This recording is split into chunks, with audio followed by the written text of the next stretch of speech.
watching Eastern Iowa's only local news in high definition.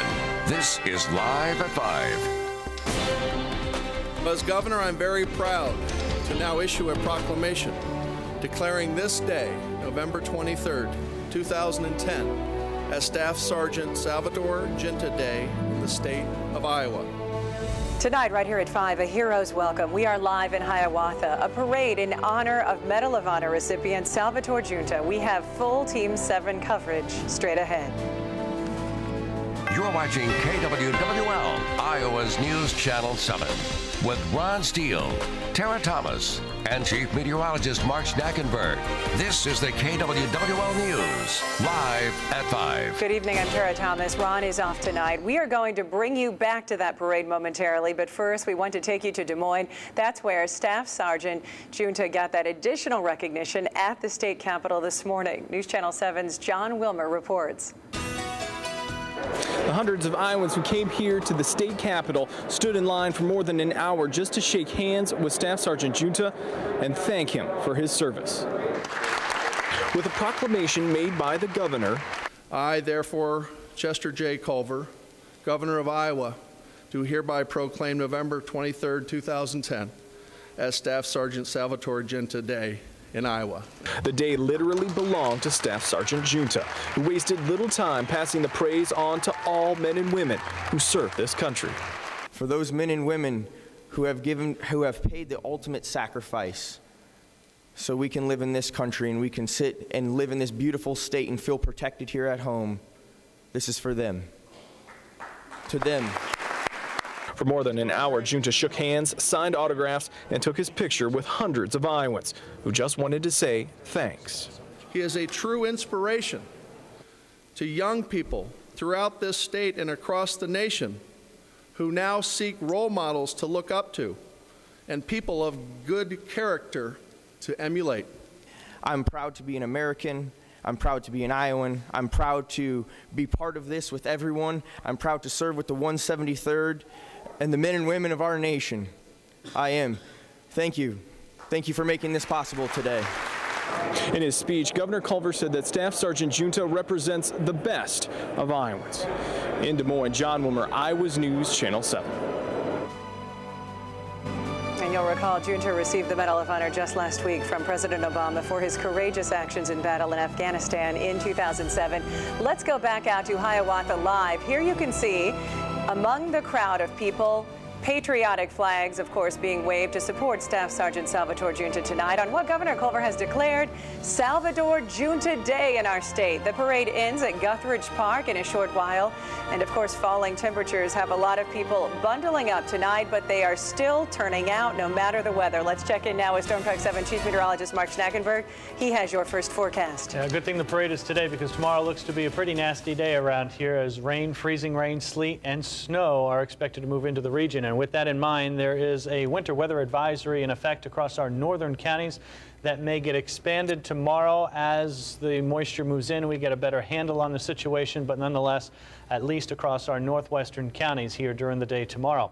As for any cloud cover, skies are clear right now. Will remain that way through most of the night. We'll probably see some clouds move in very late tonight and quickly first thing tomorrow morning, and then moisture moves in. Temperatures, yes, it's cold out there. Temperatures are running in the 20s. It will not be as cold tomorrow morning as it was this morning because we'll get some clouds to move in late. Also, a southeast breeze will keep the temperatures from falling down into the teens like we were this morning. We'll give you all the details and time things out for you with the wintry mix and how much wintry mix we can see in your Storm Track 7-day forecast.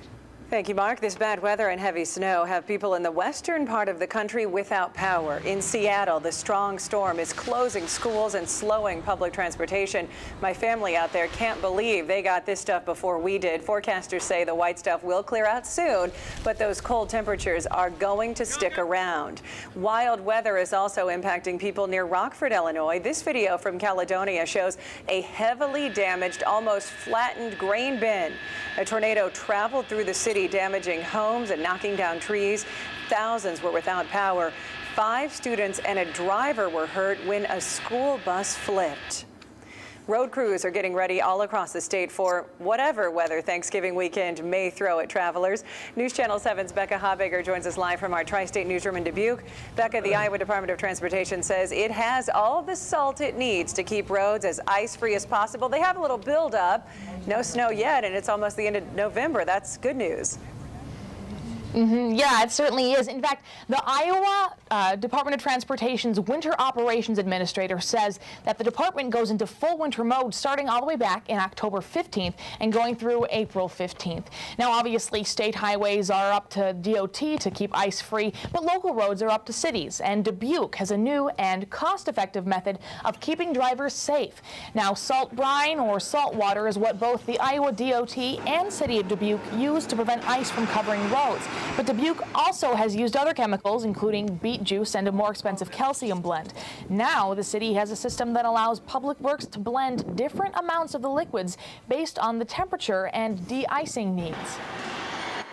Instead of just using one liquid for everything, it becomes more cost-effective if we blend it ourselves. He says it's also more environmentally friendly since not every batch of liquid has to contain a full blast of every single chemical. Now, obviously, we'll see how the holiday travel situation and the weather end up, but the Iowa DOT does say that using cruise control can decrease a driver's response time in icy conditions. Live from the Tri-States newsroom in Dubuque, Becca Habegger, Iowa's News Channel 7. Yeah, hopefully this winter driving will come back to us. Thanks, Becca. Tune in tomorrow morning for Today in Iowa. Our own Nikki Newbra will be live at the Eastern Iowa Airport in Cedar Rapids as so many of you head out for this busy Thanksgiving weekend in the air and on the roads. Watch for her reports beginning at 5 tomorrow morning. And that brings us to our web poll. We're asking, what are your travel plans for this Thanksgiving? Share your thoughts online. Those are your options. We're going to have results for you tonight at 10. A Swisher woman already serving 10 years in prison has been given an additional 5 years because of drug charges. Brianna Valesky pled guilty in Linn County Court today to possession of precursors. That's a Class D felony. She also pled guilty on 3 counts of serious misdemeanor of violating pseudoephedrine restrictions. Valesky, who's already serving time for her role in the beating death of her 2-year-old daughter, will now serve a total of 15 years. Based on what she was facing, I felt that mitigating the sentences and running them concurrent would have been a fair sentence. Valesky pled guilty to those drug charges as part of a plea deal. A cargo area at Logan International Airport in Boston evacuated today. That's after the discovery of a suspicious package. Authorities in bomb suits investigated. Now, this did not impact any passenger flight since the cargo building is about a mile away from those gates. Teachers at Starmont did what they could to salvage an afternoon of learning today after a bomb threat. Yes, it's true, another one. Authorities evacuated the school after finding a note in the bathroom this morning. It said there was an explosive device in the library that would detonate at noon. Fortunately, no bomb was found. Students spent a few hours at area churches before returning to school later in the afternoon. A forklift accident sends a man to the hospital in Dubuque. It happened today. The Dubuque County Sheriff's Department says a Nemasco employee was hurt when he was moving steel. He was taken to Findlay Hospital for treatment. And here is another live look at the parade underway in Hiawatha tonight. It's all for Staff Sergeant Salvatore Junta. It started just a few minutes ago and continues to Guthridge Park. Coming up on Iowa's News Channel here at 5, Potty Patch. We try it out in Does It Really Work, our popular segment. And later in Healthline 7, another drug recall. We're going to show you if it's one that you have in your medicine cabinet. Stay with Iowa's News Channel 7. Now, your Storm Track 7 forecast on KWWL.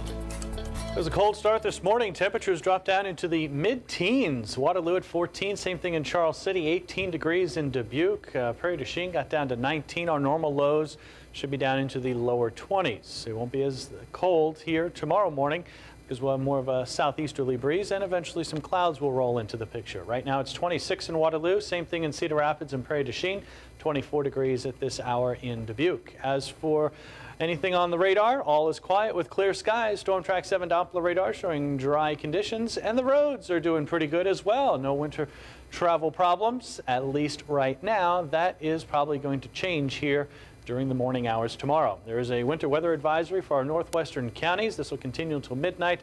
This may get expanded eastward or southward, but we'll reevaluate that first thing tomorrow morning as the moisture starts to roll on in. I'll get a better handle on the temperature profile from the ground all the way up into the atmosphere across the area. And let's find out where we're going to see rain, freezing rain, sleet, and snow. Right now it looks like a potpourri of that expected pretty much on and off throughout the entire day tomorrow and even into tomorrow night. Skies are going to be clear through most of the overnight hours. There are clouds out to the west that eventually will spread eastward. We'll see those clouds thicken very late tonight and first thing early tomorrow morning. And then probably by about 9 or 10 o'clock, we'll start to see that moisture move into the area.